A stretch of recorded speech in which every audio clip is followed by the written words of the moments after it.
Friends, history 360 की आज की क्लास में आप सभी का स्वागत है। देखिए, आज की क्लास से हम लोग एनसीईआरटी की क्लास 11 की बुक को पढ़ना स्टार्ट करेंगे, जिसका नाम है भौतिक भूगोल। तो आज हम लोग चैप्टर 1 को देखेंगे और हमारा चैप्टर 1 है भूगोल एक विषय के रूप में। यानी कि एक विषय के रूप में भूगोल के क्या लक्ष्य हैं, इसमें किन चीजों का अध्ययन किया जाता है और अध्ययन की अप्रोच क्या है, इन सभी चीजों को हम लोग जानेंगे। देखिए, भूगोल क्या है। अगर आप पृथ्वी पे देखें तो आपको हर जगह विभिन्नता दिखाई देगी। जैसे कि एक जगह पर आपको पठार दिखाई देगा तो दूसरी जगह पे मरुस्थल, तो तीसरी जगह पे आपको वन दिखाई देंगे। तो जैसे यहाँ पर आपके सामने एक क्षेत्र हो गया जहां पर पूरा का पूरा जो आपका स्नो कवर है वो आपको दिख रहा है, और दूसरा क्षेत्र हो गया जहां पर आपको मरुस्थल दिखाई पड़ रहा है। तो एक तो हमारी पृथ्वी के भौतिक जो स्वरूप है इसमें भिन्नता हो गई। फिर अगर आप देखें कल्चर जो अलग अलग डेवलप हुए हैं, यानी जो मनुष्य की बस्तियों का स्वरूप है, मनुष्य के काम धंधे हैं, मनुष्य का कृषि है, मनुष्य की जनसंख्या है, इन चीजों में भी पर्याप्त भिन्नता दिखाई देती है। एक पहाड़ी क्षेत्र की बस्ती की तुलना आप अपने माइंड में करिए एक मरुस्थलीय क्षेत्र की बस्ती से, तो काम धंधों से लेकर और फिर बस्ती किस तरह से बसी है, हर चीज में बहुत ज्यादा भिन्नता दिखाई देगी। तो अब भूगोल क्या करता है, भौतिक पर्यावरण और सांस्कृतिक लक्षणों के मध्य संबंधों को समझने की कोशिश करता है। एक तो देखिए, अभी हम लोग आगे और डिटेल में देखेंगे कि भूगोल बेसिकली इसी विभिन्नता का अध्ययन करता है। यानी कि भूगोल उन कारणों को ढूंढता है जिसकी वजह से एक स्थान पे मरुस्थल दिख रहा है तो दूसरी जगह पे बर्फ जमी हुई है।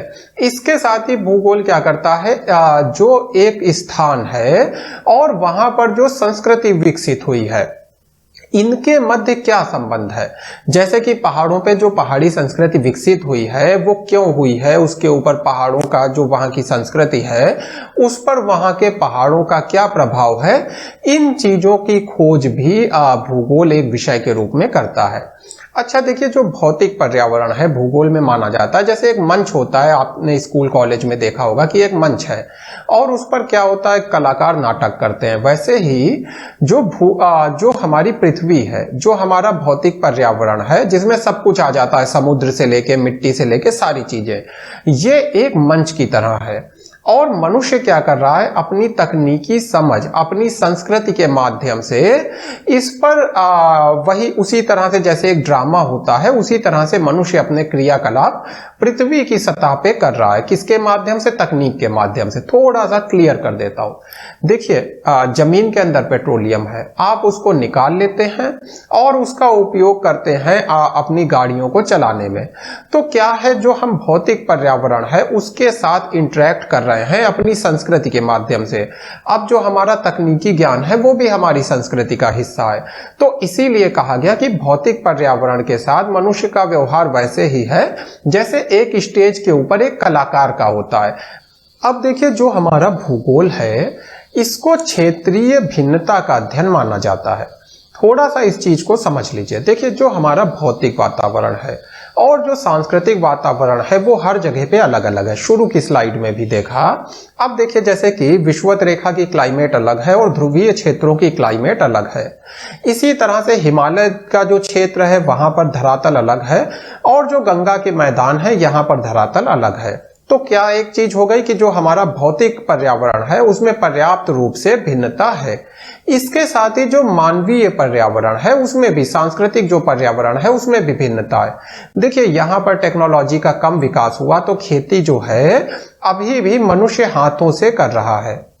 यहां पर टेक्नोलॉजी ज्यादा विकसित हो गई, इसीलिए कृषि को क्या है, एक ही व्यक्ति के द्वारा बड़ी बड़ी मशीनों की सहायता से किया जा रहा है। ज्यादा लोगों की भी जरूरत नहीं पड़ रही है। इसी तरह से अफ्रीका की संस्कृति अलग है और अमेरिका की संस्कृति अलग है। तो यानी कि देखिए, भौतिक पर्यावरण में भी अंतर पाया जाता है अलग अलग स्थानों पे, और जो मनुष्य की संस्कृति है उसमें भी अंतर पाया जाता है। इन अंतरों का जब हम अध्ययन करते हैं कि एक प्रदेश, एक क्षेत्र दूसरे क्षेत्र से किस तरह से अलग है, जब इस चीज का अध्ययन हम करते हैं तो क्षेत्रीय भिन्नता का अध्ययन कहलाता है। तो भूगोल को क्षेत्रीय भिन्नता का अध्ययन कहा जाता है। लेकिन देखिए, केवल हम इतना नहीं पढ़ते हैं भूगोल में कि एक स्थान दूसरे से अलग कैसे है, हम इसके कारणों की भी खोज करते हैं, यानी कि क्यों अलग है। जैसे हिमालय पर्वत जो हैं वो कैसे बने, इसके साथ ही जो गंगा के मैदान है वो इतने उपजाऊ क्यों हैं, अफ्रीका की संस्कृति अमेरिका की संस्कृति से अलग क्यों है।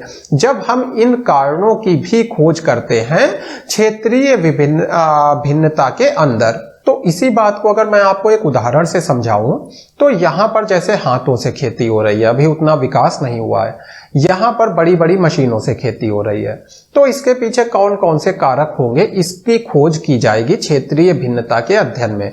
जैसे कि जलवायु एक कारक हो सकता है, जल की उपलब्धता एक कारक हो सकता है, मिट्टी की उर्वरता एक कारक हो सकता है, इसके साथ ही देश में पूंजी कितनी उपलब्ध है, यानी कि किसानों को कितना सहायता की जा सकती है, ये एक कारक हो सकता है। इसके साथ ही दोनों देशों में जो कृषि करने से होने वाला लाभ है वो भी अलग अलग लेवल का होगा, तो ये एक कारक हो सकता है। तो जब हम उन सभी कारणों का अध्ययन कर रहे हैं जिसकी वजह से ये दोनों क्षेत्र एक दूसरे से अलग अलग तरह के कृषि प्रतिरूप को दिखा रहे हैं, तो इसको हम लोग कहेंगे क्षेत्रीय भिन्नता का अध्ययन। तो जो भूगोलवेत्ता है वो हमेशा कार्य कारण सिद्धांत पे काम करता है, यानी कि कोई चीज हो रही है तो उसके पीछे कुछ कारण है। दो क्षेत्रों के बीच में अगर अंतर है, चाहे बस्तियों का अंतर है चाहे जनसंख्या का अंतर है, तो इसका कुछ कारण है। इस कारण की खोज करने की ओर भूगोलवेत्ता हमेशा प्रेरित रहता है। और इसका फायदा क्या होता है, आप देखिए वर्तमान की तो व्याख्या कर ही सकते हैं, साथ में आप भविष्य का भी पता लगा सकते हैं। जैसे एक ज्योग्राफर थे मैकिंडर, उन्होंने ये बताया था कि आने वाले विश्व में वो कौन से क्षेत्र होंगे जिनका शासन विश्व पर स्थापित होगा। आप ये भी बता सकते हैं कि किसी देश की जनसंख्या आने वाले 50 सालों में 100 सालों में कितनी होगी, पूर्वानुमान लगा सकते हैं। और ये भी बता सकते हैं कि कहां पर उद्योग लगाने से सबसे ज्यादा लाभ होगा। यानी पूर्वानुमान लगाने में, भविष्य का अनुमान लगाने में भी ये जो क्षेत्रीय भिन्नता का अध्ययन है, भूगोल का अध्ययन है, वो सहायता करता है। और हमारे भूगोलवेत्ता हमेशा कार्य कारण सिद्धांत के आधार पर काम करते हैं, यानी जो भी घटनाएं हैं उसके पीछे के कारणों को ढूंढना। देखिए, जब मनुष्य का शुरुआती विकास हो रहा था तो मनुष्य के ऊपर प्रकृति का बहुत ज्यादा प्रभाव था, यानी कि जहां पर जैसी प्रकृति थी मनुष्य का जीवन भी वैसा ही था। धीरे धीरे क्या हुआ, मनुष्य ने अपना तकनीकी विकास किया, आग की खोज की, फिर पहिए की खोज की, फिर धीरे धीरे बढ़ते बढ़ते एक समय आया कि भाप का इंजन बना लिया। यानी हमने धीरे धीरे जो प्रकृति है उसमें परिवर्तन लाना सीखा। अब हर जगह पे यही आवश्यक नहीं था कि जैसी प्रकृति है मनुष्य वैसे ही रहे। जैसे कि अगर पहले के समय में जनसंख्या ज्यादा हो जाती तो लोगों को भूख से मरना पड़ता था, लेकिन एक समय आया कि हमने ऐसे बीजों को बना लिया जिसकी वजह से हम ज्यादा फसल का उत्पादन कर पा रहे थे। यानी कि अब अगर हम वर्तमान की बात करें तो आज मनुष्य का प्रभाव प्रकृति पर पड़ता है और प्रकृति का प्रभाव मनुष्य पे पड़ता है। जो नेचर है वो मनुष्य को हमेशा प्रभावित करता है, जैसे गर्मियों में आप अलग तरह के कपड़े पहनते हैं और सर्दियों में अलग तरह के, लेकिन मनुष्य भी प्रकृति को परमानेंट प्रभावित करता है, जैसे आप एसी का इस्तेमाल करते हैं। तो ऐसे में भूगोल क्या है, भूगोल मनुष्य और प्रकृति के इन अंतर संबंधों का अध्ययन है। यानी मनुष्य प्रकृति को कैसे प्रभावित करता है और प्रकृति मनुष्य को कैसे प्रभावित करती है, ये जो अंतर संबंध है इसका अध्ययन ही भूगोल की विषय वस्तु है। तो परिवहन और संचार के साधनों के जाल और पदानुक्रमिक केंद्रों के माध्यम से क्षेत्र समाकलित और संगठित हो गए हैं। आज क्या है, देखिए एक छोटा शहर है, उससे बड़ा शहर है, उससे बड़ा शहर है, यानी कि शहरों का और भी जो प्रदेशों का एक अनुक्रम बन गया है, एक हायरार्की बन गई है। और इसके साथ ही पूरी दुनिया आज आपस में जुड़ गई है। तो आज पूरी दुनिया जबकि आपस में एक हो गई है, तो भूगोल इस जुड़ी हुई दुनिया का अध्ययन कर रहा है। यानी कि ये जो इंटरकनेक्टेड वर्ल्ड है, जहां पर चीन का प्रभाव अमेरिका पे पड़ता है, अगर देखिए चाइना में कोई मान लीजिए आर्थिक मंदी आए तो उसका प्रभाव पूरे विश्व पे पड़ेगा, अमेरिका में कोई समस्या आए तो उसका प्रभाव पूरे विश्व पे पड़ेगा। तो आज ये जो इंटरकनेक्टेड वर्ल्ड है इसका अध्ययन हम भूगोल के अंतर्गत करते हैं। देखिए विज्ञान की मुख्य विशेषता क्या है, कि विज्ञान कार्य कारण संबंध पे आधारित होता है, यानी कि एक सेब गिरा तो क्यों गिरा इसके कारण को ढूंढता है विज्ञान। यही काम भूगोल करता है। तो भूगोल एक वैज्ञानिक विषय के रूप में 3 प्रश्नों के उत्तर ढूंढता है। पहला प्रश्न है क्या, दूसरा है कहां और तीसरा है कैसे। क्या का मतलब हो गया कि जैसे आपने कोई संरचना देखी तो आपने उसके बारे में बताया, जैसे एक जलप्रपात देखा तो आपने बताया कि चट्टानों से पानी गिर रहा है, क्या है इसके बारे में बताया। फिर आ जाता है कहां, यानी कि अब ये जलप्रपात कहां पर स्थित है मैप में, विसुवियस ज्वालामुखी कहां है, हिमालय पर्वत कहां है, इस चीज को बताना।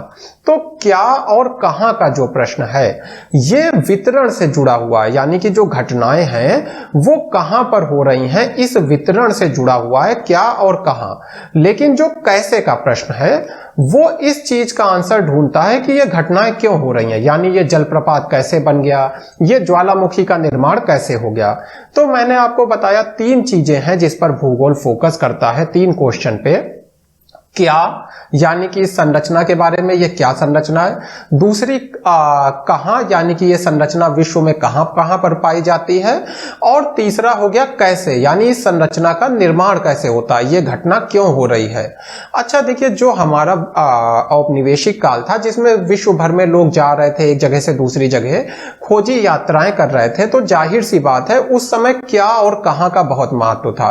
अब आप अमेरिका जा रहे हैं और अगर आपको पहले से ही पता है कि कहां पर जाकर के आप अपना काम धंधा कर सकते हैं, इंडस्ट्री लगा सकते हैं, तो आपको लाभ होगा। इसीलिए ये जो क्या और कहां के प्रश्न थे, यानी कहां पर कौन सा खनिज संसाधन मिलेगा, इस तरह के जो प्रश्नों का उत्तर भूगोल दे रहा था, यह बहुत महत्वपूर्ण था।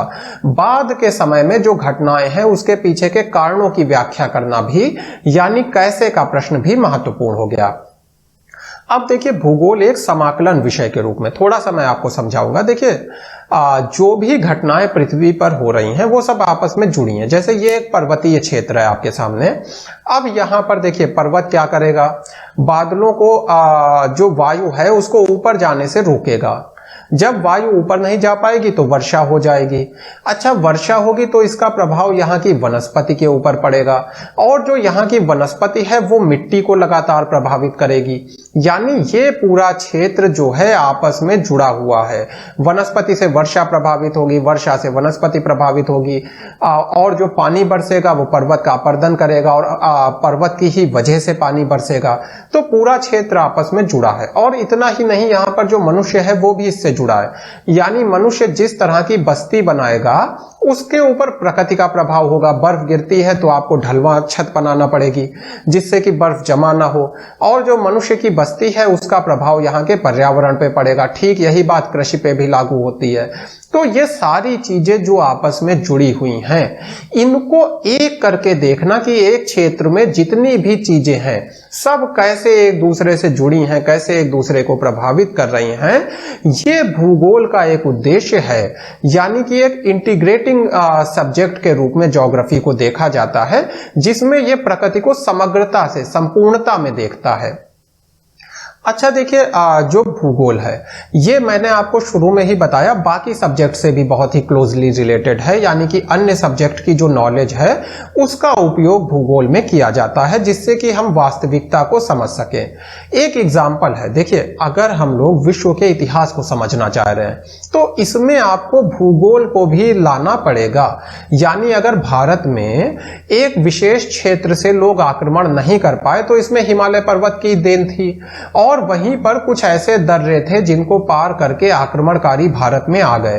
तो यानी कि भारत का जो इतिहास है उसके ऊपर आप भारत के भूगोल का स्पष्ट प्रभाव देख सकते हैं। इस तरह के आपको और भी एग्जाम्पल मिल जाएंगे।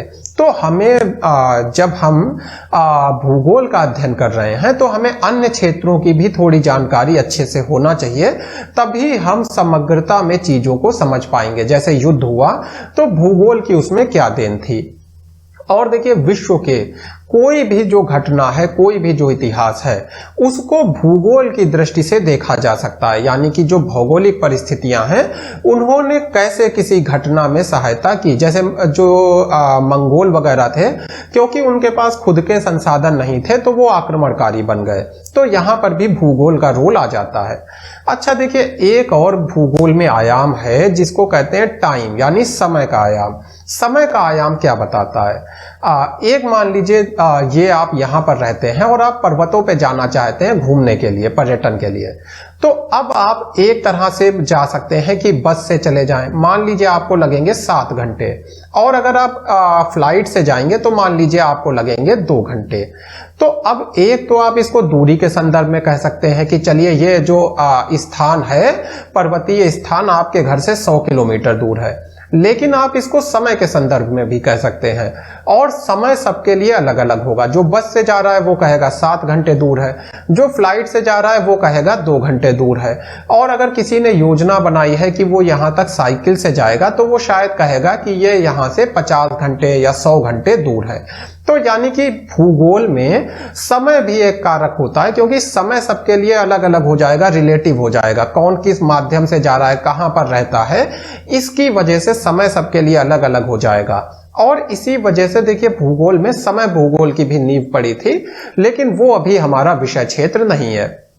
अगर भूगोल को देखिए, किसी भी सब्जेक्ट को पढ़ने का एक तरीका होता है, मैथ को पढ़ने का तरीका है, हर सब्जेक्ट को पढ़ने का तरीका होता है।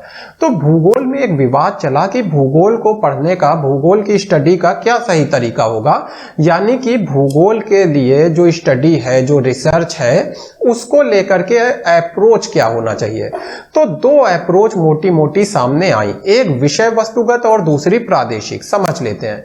देखिए विषय वस्तुगत अप्रोच क्या है, ये जो आपकी विषय वस्तुगत अप्रोच है, इसको अलेक्जेंडर वॉन हम्बोल्ट, जो जर्मनी के भूगोलवेत्ता थे, इन्होंने सामने रखा था। जबकि प्रादेशिक भूगोल का विकास कार्ल रिटर के द्वारा किया गया था, ये भी जर्मनी के भूगोलवेत्ता थे। तो हम थोड़ा सा याद रखिएगा कि हम्बोल्ट ने आपके विषय वस्तुगत भूगोल को वरीयता दी, जबकि प्रादेशिक भूगोल को कार्ल रिटर ने वरीयता दी। देखिए विषय वस्तुगत भूगोल क्या है, कोई भी परेशान होने की बात नहीं, बहुत ही सिंपल है। आप वर्ल्ड को समझना चाहते हैं, आप दुनिया को समझना चाहते हैं, विषय वस्तुगत के अंतर्गत आप क्या करेंगे। मान लीजिए आपको क्लाइमेट समझना है, तो आप पूरे विश्व की क्लाइमेट का अध्ययन कर डालेंगे, यानी जहां पर भी आप जाएंगे हर जगह की क्लाइमेट की विशेषताओं को आप समझेंगे, और फिर विश्व को आप क्लाइमेट के आधार पर विभाजित कर देंगे। जैसे मानसूनी जलवायु वाले प्रदेश, भूमध्य सागरीय जलवायु वाले प्रदेश। तो ये कौन सा हो गया, विषय वस्तुगत तरीका हो गया। अब आप अगर क्लाइमेट के बाद सॉइल को पढ़ना चाह रहे हैं तो फिर पूरे विश्व की सॉइल को आप देखेंगे और सॉइल को फिर डिवाइड कर देंगे, काली मृदा वाले प्रदेश, लाल मृदा वाले प्रदेश। अच्छा, अब आते हैं प्रादेशिक पे। प्रादेशिक में क्या होता है, एक ही प्रदेश की सारी विशेषताओं को देखा जाता है। जैसे आप अफ्रीका को समझ रहे हैं, तो अफ्रीका में कैसी भूमि पाई जाती है, भूदृश्य कैसा है, जलवायु कैसी है, मिट्टी कैसी है। इस तरह से जब आप अफ्रीका को एक कंप्लीटनेस में देखेंगे, संपूर्णता में देखेंगे, तो यह अध्ययन का प्रादेशिक दृष्टिकोण हो जाएगा। तो एक लंबे समय तक विवाद चलता रहा कि भूगोल का स्वरूप प्रादेशिक हो या फिर भूगोल को विषय वस्तुगत तरीके से पढ़ा जाए। अब देखिए इसको कहते हैं भूगोल में द्वैतवाद। लंबे समय तक वैसे ये बहस चलती रही, लेकिन एक समय पे ये स्वीकार कर लिया गया कि जो भूगोल है इसमें कोई द्वैतवाद नहीं है, इसमें कोई ऐसा डुअल नेचर में हम नहीं भूगोल को बांट सकते हैं कि प्रादेशिक भूगोल अलग है, विषय वस्तुगत भूगोल अलग है। बेसिकली क्योंकि पूरी पृथ्वी जो है वो मनुष्य के साथ क्लोजली रिलेटेड है। मनुष्य और पृथ्वी दोनों एक ही हैं, अलग अलग करके नहीं देखा जा सकता है। पृथ्वी कह लीजिए या प्रकृति कह लीजिए, कि मनुष्य को प्रकृति से अलग करके नहीं देखा जा सकता है। इसीलिए भूगोल में कोई द्वैतता या द्वैतवाद विद्यमान नहीं रह सकता है। अब देखिए, अगर आपको लग रहा है कि शॉर्ट में चीजें बताई गई हैं, तो वही अभी आपके लिए सही है। जितना आपके चैप्टर में दिया गया है उतना ही जानना सही होगा, क्योंकि ये डिबेट जो है इसको 40 मिनट से लेकर के और 4 घंटे 5 घंटे तक भी आपको पढ़ाया जा सकता है, लेकिन वो आपके लिए उपयोगी नहीं होगा। आपके लिए उपयोगी है कि आप कॉन्सेप्ट को समझ जाएं और अच्छे से आंसर दे पाएं। अब देखिए भूगोल की कुछ शाखाएं देख लेते हैं। तो जैसे भौतिक भूगोल है, तो इसके अंतर्गत भू आकृति विज्ञान आ जाएगा, जिसमें हम पृथ्वी पे जो अलग अलग आकृतियां हैं, ज्वालामुखी, पर्वत, इनका अध्ययन करेंगे। जलवायु विज्ञान में जलवायु का, जल विज्ञान में नदी समुद्र का, मृदा भूगोल में मिट्टी का अध्ययन करेंगे। इसी तरह से मानव भूगोल आ जाता है, जिसमें सामाजिक सांस्कृतिक भूगोल है, जनसंख्या एवं अधिवास भूगोल है। अधिवास मतलब होता है बस्तियां, कहां पर मनुष्य की कैसी बस्तियां हैं, कहां पर घर पास पास हैं, कहां पर घर दूर दूर हैं, इन चीजों का अध्ययन करना। आर्थिक भूगोल है, यानी कि जो मनुष्य की आर्थिक क्रियाएं हैं, जैसे कृषि, उद्योग, इन सब का अध्ययन आर्थिक भूगोल में होता है। इसके साथ ही मानव भूगोल में आ जाता है ऐतिहासिक भूगोल। देखिए ऐतिहासिक भूगोल क्या है। आज मान लीजिए आप बनारस में जो पतली गलियां देखते हैं, जो बस्तियां देखते हैं, वो कहां से आई? वो इतिहास से आ रही हैं, यानी कि जो पुराना बनारस का इतिहास रहा है, उसकी वजह से आपको बनारस में आज इस तरह की बस्तियां दिखाई दे रही हैं। तो जब हम इस दृष्टि से, जब इतिहास की दृष्टि से हम भूगोल को देखते हैं कि इतिहास में जो घटनाएं हुई, उसकी वजह से वर्तमान जो पृथ्वी है या जो वर्तमान हमारा कोई शहर है, उस पर किस तरह के परिवर्तन हुए, तो इसको ऐतिहासिक भूगोल कहते हैं। और राजनीतिक भूगोल, देखिए राजनीतिक भूगोल क्या है। जैसे चाइना है, आप देखते हैं कि चाइना के पास बहुत सारे बंदरगाह हैं। इसके साथ ही चाइना का एक हिस्सा है जो रूस से जुड़ा हुआ है, और फिर चाइना एक सिल्क मार्ग वगैरह को बना रहा है। जब आप इन सारी चीजों को देखते हैं और ये समझने की कोशिश करते हैं कि राजनीतिक रूप से इन सारी चीजों का चाइना को क्या फायदा होने वाला है, तो ये आपका राजनीतिक भूगोल के अंतर्गत पूरा आ जाता है, यानी जब आप राजनीति को भूगोल की दृष्टि से देखते हैं। इसके साथ ही देखिए भूगोल के अंतर्गत जीव भूगोल का भी अध्ययन किया जाता है। तो जीव भूगोल में कौन कौन सी शाखाएं हो जाएंगी? तो एक तो हमारा जीव भूगोल ही हो गया, फिर वनस्पति भूगोल, पारिस्थितिकी विज्ञान, पर्यावरण भूगोल, ये सारी जीव भूगोल की शाखाएं हो गई। तो जीव भूगोल में जो पशु हैं और फिर वो किस इन्वायरमेंट में रह रहे हैं, इन चीजों का अध्ययन होगा। वनस्पति भूगोल में एक पर्टिकुलर क्लाइमेट में, एक पर्टिकुलर जगह में किस तरह के वनस्पतियों का कह लीजिए किस तरह की वनस्पतियों का विकास होता है, इस चीज का अध्ययन होगा। पारिस्थितिकी विज्ञान में एक जगह का जो पारिस्थितिकी तंत्र है, यानी जैसे कोई तालाब है, कोई समुद्र है, तो उसका किस तरह का पारिस्थितिकी तंत्र है, वहां पर कैसे जीव, कैसी वनस्पतियां पाई जाती हैं, ये सब कैसे आपस में एक दूसरे पे अंतर निर्भर है, इन चीजों का अध्ययन होगा। और पर्यावरण भूगोल में जो पर्यावरण समस्याएं हैं, जैसे आज जो मिट्टी खराब हो रही है, जल प्रदूषित हो रहा है, इन चीजों का अध्ययन होगा। और फिर देखिए भूगोल को जब हम प्रादेशिक रूप से अध्ययन करते हैं, यानी कि भूगोल को जब हम प्रादेशिक भूगोल मान लेते हैं, अभी मैंने आपको द्वैतवाद में बताया था कि प्रादेशिक भूगोल का मतलब है किसी एक क्षेत्र की क्लाइमेट हो गई, सॉइल हो गई, वनस्पतियां हो गई, मनुष्य की संस्कृति हो गई। जब हम इन सभी के अंतर संबंधों को समझते हैं तो ये प्रादेशिक भूगोल होता है। तो जब हम इस प्रादेशिक अप्रोच के आधार पर भूगोल की शाखाओं को देखेंगे तो यहां पर आ जाएंगे वृहद, मध्यम, लघु स्तरीय प्रादेशिक अध्ययन, यानी कि वृहद प्रदेशों का अध्ययन, फिर मध्यम श्रेणी के जो प्रदेश हैं उनका अध्ययन, इसके साथ ही ग्रामीण इलाका नियोजन और शहर एवं नगर नियोजन। नियोजन का मतलब होता है प्लानिंग, तो ग्रामीण प्लानिंग कैसे की जाए, शहरों के लिए प्लानिंग कैसे की जाए, इसका अध्ययन। प्रादेशिक विकास, यानी कि किसी प्रदेश के विकास को लेकर के किस तरह की नीतियां अपनाई जाएं, क्या पॉलिसी हो, इसके बारे में स्टडी। और प्रादेशिक विवेचना, यानी किसी प्रदेश की विवेचना करना, किसी प्रदेश की क्या वर्तमान स्थिति है, उसके पीछे के क्या कारण है, ये सारी जो प्रादेशिक विश्लेषण है, प्रादेशिक विवेचना है, ये भी प्रादेशिक उपागम में आ जाता है। तो ये सब आप कह लीजिए जब आप भूगोल का अध्ययन प्रादेशिक आधार पे करेंगे, रीजनल बेसिस पे करेंगे, तो ये सारी शाखाएं भूगोल की आपके सामने निकल के आएंगी। अच्छा देखिए ऐसे दो पक्ष होते हैं जो सभी विषयों के लिए उभयनिष्ठ हैं, यानी कि किसी भी सब्जेक्ट में दो पार्ट होते हैं, एक उस सब्जेक्ट की फिलॉसफी और दूसरा होता है कि विधितंत्र और तकनीक। बहुत शॉर्ट में बता दूंगा फिलॉसफी क्या होती है। अभी हम लोगों ने देखा एक झगड़ा चला कि भूगोल का अध्ययन प्रादेशिक आधार पे किया जाए, अलग अलग प्रदेशों का अध्ययन किया जाए, या भूगोल में सिद्धांत वगैरह का निर्माण किया जाए। जो मैंने आपको बताया, क्लाइमेट पढ़ना है तो पहले पूरे विश्व की क्लाइमेट देख लें और फिर विश्व को क्लासिफाई करें। तो अब ये जो देखिए झगड़ा चला, तो ये क्या हो गई, भूगोल की दो फिलॉसफी हो गई। एक फिलॉसफी जिसने प्रादेशिक अप्रोच का समर्थन किया, दूसरी फिलॉसफी जिसने सैद्धांतिक अप्रोच का समर्थन किया। अब अगर जो लोग प्रादेशिक तरीकों को अपनाएंगे, उनकी जो विधि तंत्र है या जो उनकी भूगोल के अध्ययन की तकनीक है वो प्रादेशिक आधार पे बनेंगी, और जो इस अप्रोच को अपनाएंगे वो मॉडल है और नियम वगैरह का निर्माण करेंगे। तो कुल मिला के जिस फिलॉसफी को आप फॉलो करेंगे, जैसे आप कहते हैं हमेशा सच बोलना चाहिए, ईमानदारी बरतना चाहिए, तो आपका काम करने का तरीका यानी जो विधि तंत्र है, जो तकनीकें हैं, आपकी वैसी ही तकनीकें होंगी। किसी की फिलॉसफी है कि नहीं, अगर थोड़ा बहुत पैसा ले लिया जाए किसी से अपनी खुशी के लिए तो गलत नहीं है, तो उसके काम करने का विधि तंत्र और तकनीक भी वैसी ही होगी। तो इसी चीज को आप किसी भी सब्जेक्ट में लागू कर सकते हैं। जैसी फिलॉसफी होती है उसी तरह से सब्जेक्ट में काम किया जाता है। फिर देखिए, अगर भौतिक भूगोल के महत्व की बात करें तो आज विश्व में जो प्राकृतिक संसाधन है उनका मूल्यांकन करना, उनका प्रबंधन करना, जैसे आज विश्व में जल है, मृदा है, पेट्रोलियम है, इन सब के ऊपर खतरा है। जल प्रदूषित होता जा रहा है, मृदा प्रदूषित होती जा रही है, पेट्रोलियम से वातावरण प्रदूषित हो रहा है। एक समय ऐसा भी आएगा जब पेट्रोलियम समाप्त हो जाएगा। तो इन सारी जो समस्याओं का आंसर है वो हम भौतिक भूगोल के माध्यम से ढूंढ सकते हैं, क्योंकि हम भौतिक भूगोल ही पढ़ने जा रहे हैं। तो पहले हम भौतिक भूगोल में अलग अलग घटनाओं को देखते हैं, जलप्रपात है तो क्यों है, नदी है तो क्यों है, पर्वत है तो क्यों है, और साथ में हम लोग ये भी समझते हैं कि इनका संरक्षण कैसे किया जाए, सतत विकास कैसे किया जाए, यानी ऐसा विकास जिससे भविष्य की पीढ़ियों के लिए भी संसाधन बचे रहें। अंत में दो परिभाषाओं के साथ आज की क्लास को खत्म करूंगा।